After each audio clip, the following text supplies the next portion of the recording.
नमस्कार दोस्तों, मैं हूँ लखन हॉरर स्टोरी और आप सुन रहे हैं हॉरर कहानी, वो भी मेरी जुबानी। दोस्तों, आज की हमारी कहानी शहर के रहने वाले एक लड़के की जिसका नाम राम है। तो चलिए अब यह कहानी राम के पॉइंट ऑफ व्यू से सुनते हैं। लेकिन कहानी को शुरू करने से पहले, जैसा कि आप लोग ने हमेशा कहता हूँ कि वैसे तो आप लोगों ने बहुत सी हॉरर कहानियाँ सुनी होंगी, लेकिन मुझे पूरी उम्मीद है कि आज की हमारी यह कहानी सुनकर आपको सच में डर का एहसास होने वाला है। बस मेरी आपसे इतनी गुजारिश है कि आप अगर इस कहानी को पूरा सुनेंगे तो आपको सच में बहुत ज़्यादा मज़ा आने वाला है। साथ ही अगर आप पहली बार हमारे इस चैनल पर आए हैं तो चैनल को अभी सब्सक्राइब कर लीजिए। ऐसा करने से हमारी और आपकी नज़दीकियाँ बढ़ जाएंगी और आगे आने वाली वीडियो आप तक आसानी से पहुंच जाएगी। तो ज़्यादा समय ना लेते हुए जल्दी से अपनी कहानी को शुरू करते हैं। नमस्कार दोस्तों, मेरा नाम लखन है और मैं उन्नाव उत्तर प्रदेश का रहने वाला हूँ। आप लोगों ने अपनी ज़िंदगी में बहुत सी भूतिया और डरावनी कहानियाँ सुनी होंगी, लेकिन आज मैं आप लोगों को जो कहानी लेकर आया हूँ उस कहानी को सुनकर आप लोगों को इस बात पर यकीन होगा कि कभी कभार हम लोग ऐसी जगह, अनजान जगह पर दस्तक देते हैं जहाँ शायद हम लोगों को नहीं जाना चाहिए, क्योंकि हमारे से पहले से वहाँ कुछ ऐसी चीज़ों प्रोटेक्शन रहती है जिससे वह हर जगह हमारे लिए कहीं ना कहीं खतरनाक साबित हो सकती है। लेकिन फिर भी हम लोग उन सब बातों पर ध्यान ना देते हुए सिर्फ एक एन्जॉयमेंट के चलते इन सारी चीज़ों को नज़रअंदाज कर देते हैं और फिर वही चीज़ हम लोगों के लिए आगे जाकर भारी पड़ जाती है। दरअसल यह कहानी शुरू होती है हाईवे पर सुंदर चुड़ैल और ड्राइवर की प्रेम कहानी। दोस्तों, वीडियो में अंत तक बने रहें। रात का तीसरा पहर, बारिश तेज हो चुकी थी और सड़क के दोनों ओर अंधेरा एक साए की तरह फैला हुआ था। राम, जो एक अनुभवी ट्रक ड्राइवर था, ने अपनी गाड़ी की रफ्तार धीमी कर दी। उसके मन में हल्की बेचैनी थी। तभी सड़क के किनारे सफ़ेद साड़ी में भीगती हुई एक लड़की खड़ी दिखाई दी। उसकी आंखों में अजीब सी चमक थी और हाथ हिलाकर वो ट्रक रोकने का इशारा कर रही थी। राम का दिल उसे अनदेखा करने को कह रहा था, लेकिन न जाने क्यों उसने ट्रक रोक दिया। लड़की बेहद खूबसूरत थी, लेकिन उसकी मुस्कान में कुछ ऐसा था जो राम को समझ नहीं आया। लड़की ने कहा, मुझे शहर तक छोड़ देंगे? यह इलाका सुरक्षित नहीं है। राम ने उसे गाड़ी में बिठा लिया और सफ़र शुरू किया। लड़की ने बताया कि उसका नाम सिया है और वह पास के गांव से है। लेकिन कुछ ही देर बाद अजीब चीज़ें होने लगी। ट्रक का रेडियो अचानक चालू हो गया, लेकिन उसमें से संगीत की जगह किसी की घुटी हुई चीखें सुनाई देने लगी। राम ने रेडियो बंद किया, लेकिन सिया मुस्कुराई जैसे उसे कुछ पता हो। थोड़ी देर बाद राम ने देखा सिया का चेहरा बारिश की वजह से नहीं बल्कि पसीने और किसी अजीब चमक से भीगा हुआ था। उसकी आंखों का रंग अचानक बदलने लगा। राम का दिल जोर जोर से धड़कने लगा। उसे समझ में नहीं आ रहा था कि ये लड़की इंसान है या कुछ और है। जब उन्होंने एक ढाबे के पास ट्रक रोका तो सिया ने कहा कि मैं तुम्हें एक कहानी सुनाना चाहती हूँ। उसने पहले दर्द भरी आवाज़ में बताया कि कुछ साल पहले वह अपने पति के साथ इसी रास्ते से जा रही थी। एक ट्रक ने उनका एक्सीडेंट कर दिया और वह मर गई। राम ने सिया की आंखों में झांकते हुए कहा, तो तुम यहाँ क्या कर रही हो? सिया ने जवाब दिया, मैं इंतज़ार कर रही हूँ अपने बदले का। यह सुनते ही राम के रोंगटे खड़े हो गए। उसने महसूस किया कि सिया की बातों में गहरा दर्द था। राम ने घबराकर ट्रक स्टार्ट किया और सड़क पर भागने लगा।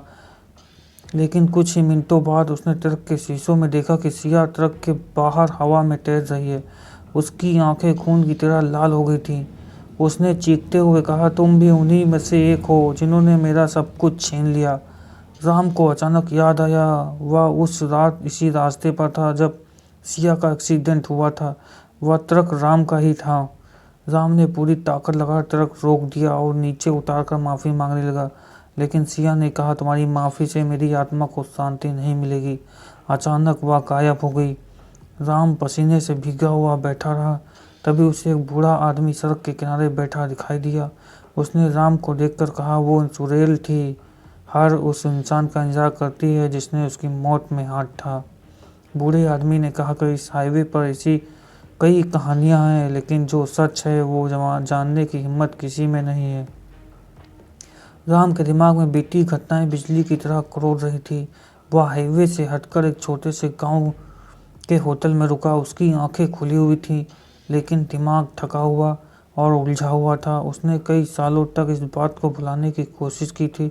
उस रात उसने शराब के नशे में ट्रक चलाते हुए किसी की जान ली थी। उसे याद था कि पुलिस ने कोई सबूत न मिलने की वजह से उसे छोड़ दिया गया था। लेकिन आज सिया के भूत ने उसकी बीते गुनाहों को फिर से उसके सामने लाकर खड़ा कर दिया था। राम का दिल कह रहा था वह इस रहस्य से दूर भागे, लेकिन उसका मन जानना चाहता कि सिया की आत्मा अब भी हाईवे पर क्यों भटक रही है। दोस्तों, वीडियो में आ चुके वीडियो को लाइक कर दीजिए और कमेंट में अपनी राय जोड़ दीजिएगा आपको स्टोरी कैसी पसंद है, और सब्सक्राइब करना बिल्कुल मत भूलिएगा ताकि अगला वीडियो आप तक आसानी से पहुंच सके। दोस्तों, आगे की स्टोरी जारी है। राम ने होटल के मालिक से पूछा, इस हाईवे के बारे में कुछ अजीब सुना है। मालिक ने चुप्पी साध ली, लेकिन थोड़ी देर बाद उसने कहा, इस हाईवे पर कई आत्माएं भटकती हैं। कई लोग आते हैं लेकिन लौटते नहीं हैं। ये रास्ता उनके लिए है जो गुनहगार हैं। अगर तुम्हें बचना है तो ये जगह तुरंत छोड़ दो। राम डर के मारे कांपने लगा। उसने तय किया कि वह वापस हाईवे पर जाकर सिया के बारे में और जानेगा। वह जानना चाहता था कि क्या अब भी कुछ ऐसा है जो उसे सिया की आत्मा के गुस्से से बचा सकता है। राम ने अपनी ट्रक की चाबी उठाई और हाईवे की ओर बढ़ गया। रास्ते में उसे हर चीज़ डरावनी लगने लगी। पैरों की परछाइयाँ, सड़क पर अचानक दौड़ने वाले कुत्ते और बारिश की तेज बूंदें। जब वह उसी जगह पहुंचा जहां सिया की पिछली बार देखा था, उसकी ट्रक अचानक बंद हो गई थी। राम ने जैसे ही ट्रक के बाहर कदम रखा, उसे फिर से वही ठंडी हवा महसूस हुई। अचानक सिया की आवाज़ सुनाई दी, तुम्हें लगा कि भागकर बच जाओगे? तुमने मेरी जान ली है, अब मैं तुम्हें चैन से जीने नहीं दूंगी। राम ने कांपते हुए कहा, मैं जानबूझकर नहीं, वो एक गलती थी, मुझे माफ़ कर दो। सिया ने परछाई राम के चारों ओर घूमने लगी। उसकी आवाज़ और गूंजने लगी, माफ़ी, जब मैं तड़प रही थी तुमने मुझे सड़क पर छोड़ दिया। अब तड़पने की बारी तुम्हारी है। सिया ने राम को दिखाया कि उसकी मौत के बाद उसके परिवार का क्या गुजरी। उसके छोटे भाई बहन भूख से मर गए और उसकी माँ ने दुख से अपनी जान दे दी। सिया की आत्मा ने कहा, तुमने सिर्फ एक इंसान को नहीं मारा, तुमने एक पूरे परिवार को ख़त्म कर दिया। तुम्हारी वजह से ही इस दुनिया में मैं अटकी हुई हूँ। राम को एहसास हुआ कि उसका पाप कितना बड़ा था। उसकी आंखों में आंसू थे, लेकिन वह खुद को निर्दोष साबित नहीं कर सकता था। सिया ने राम को चेतावनी दी, तुम्हारे पास सिर्फ 7 दिन है। अगर इन 7 दिनों में तुमने अपने गुनाह का पश्चाताप नहीं किया, तुम्हारी आत्मा भी यहीं कैद की जाएगी। राम ने कांपते हुए पूछा, मुझे क्या करना होगा?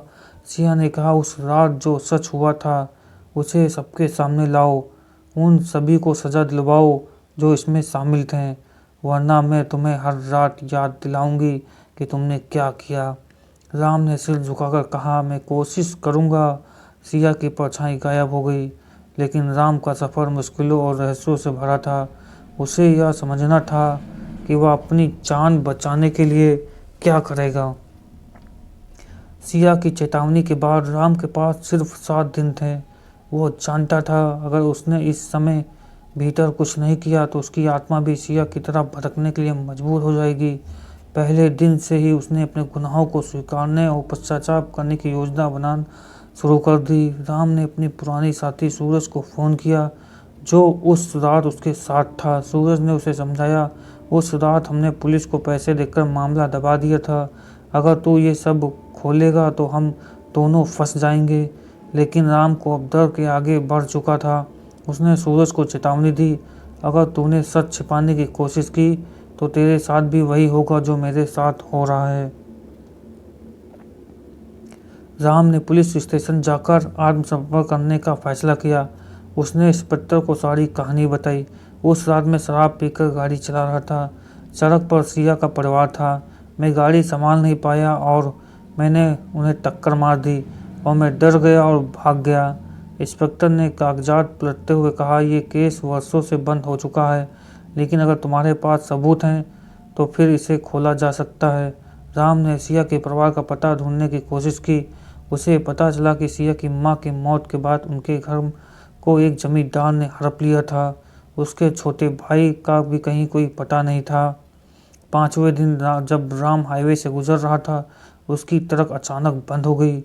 उसे लगा कि सिया फिर से आ गई। इस बार सिया की आत्मा पहले से ज़्यादा गुस्से में थी। उसकी चीखों में हवा काँप रही थी। उसने राम को कहा, तुम समय बर्बाद कर रहे हो, मैं तुम्हारी कोशिशों पर भरोसा नहीं करती। राम घुटनों के बल गिरकर रो पड़ा, मैं सच में अपने गुनाहों का पश्चाताप करना चाहता हूँ, मुझे एक मौका दो।